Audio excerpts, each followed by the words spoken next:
పట్ల రాష్ట్ర ముఖ్యమంత్రి రేవంత్ రెడ్డి గారు ఇప్పటికైనా కనువిప్పు కలిగి సమస్యలు పరిష్కరిస్తే మాకు రాజ్యాధికారంలో వాటా తెలిసి రాజస్థాన్ ఛత్తీస్గఢ్ లో ఏ విధంగా అయితే రాజకీయ రిజర్వేషన్ కల్పించారో అక్కడ కనీసం కోఆప్షన్ సభ్యులుగా వికలాంగులకు అవకాశం దక్కింది.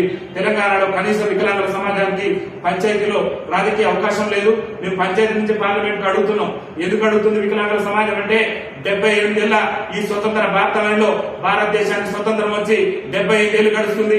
ఈ 75 ఏళ్లలో ఏ ముఖ్యమంత్రి గాని, ఏ ప్రధానమంత్రి గాని, ఏ ఎమ్మెల్యే గాని, ఏ ఎంపీ గాని, ఏ ఎమ్మెల్సీ గాని చట్టసభలలో మా సమస్యల గురించి మాట్లాడలేదు. కరోనా లాంటి విపత్కర పరిస్థితి వచ్చినప్పుడు మా సంక్షేమం గురించి ఆలోచన చేయలేదు. ఈ రోజు మా ఓట్లతోని ఈ తెలంగాణ రాష్ట్రంలో గద్దెనెక్కిన 119 మంది ఎమ్మెల్యేలు ఆత్మవిమర్శ చేసుకోవాలి.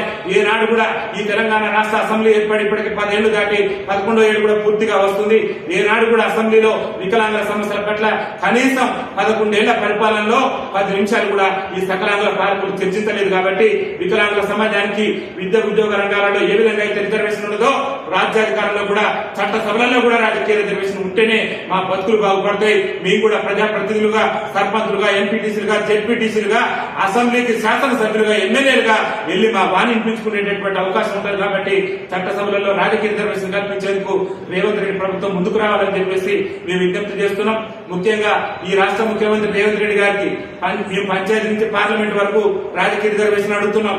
పంచాయతీ అనేది రాష్ట్ర ప్రభుత్వ పరిధిలోనే ఉన్నది. కాబట్టి మీకు వికలాంగుల సమాజం పట్ల చిత్తశుద్ధి ఉంటే ఏళ్ల తరబడి కూడా రాజ్యాధికారానికి దూరమే తెలంగాణ రాష్ట్రంలో వికలాంగుల సమాజం దుర్భరమైన జీవితాలు గడుపుతుంది. వికలాంగుల సమాజం వికలాంగులకు ఎదుర్కొంటున్న సమస్యలు, వికలాంగుల బాధలు, సాధకాలు తీరాలంటే ఖచ్చితంగా రాజ్యాధికారంలో వికలాంగులకు వాటా దక్కితేనే వికలాంగుల సమస్యలు పరిష్కారం అవుతాయి. కాబట్టి రాబోయే పంచాయతీ ఎన్నికల్లో రిజర్వేషన్ కల్పించేందుకు రేవంత్ రెడ్డి ప్రభుత్వం తక్షణమే ప్రత్యేక అసెంబ్లీ సమావేశాన్ని పెట్టాలని చెప్పేసి కూడా భారత వికలాంగుల హక్కుల పరిరక్షణ సమితి రాష్ట్ర కమిటీ పక్షాన్ని మేము డిమాండ్ చేస్తున్నాం. ప్రత్యేక అసెంబ్లీ సమావేశం పెట్టి వికలాంగులు ఎదుర్కొన్న సమస్యలతో పాటు వికలాంగులకు రాజ్యాధికారంలో వాటా కల్పించే విధంగా రాష్ట్ర ముఖ్యమంత్రి రేవంత్ రెడ్డి గారు నిర్ణయం తీసుకోవాలని చెప్పేసి డిమాండ్ చేస్తున్నాం. మా సమస్యల పరిష్కారం పట్ల ముఖ్యమంత్రి గారు కనుక మరి ముందుకు రాకుంటే పెద్ద ఎత్తున రాష్ట్ర వ్యాప్తంగా ఆందోళన కార్యక్రమాలు కూడా సిద్దమవుతామని చెప్పేసి తెలియజేస్తూ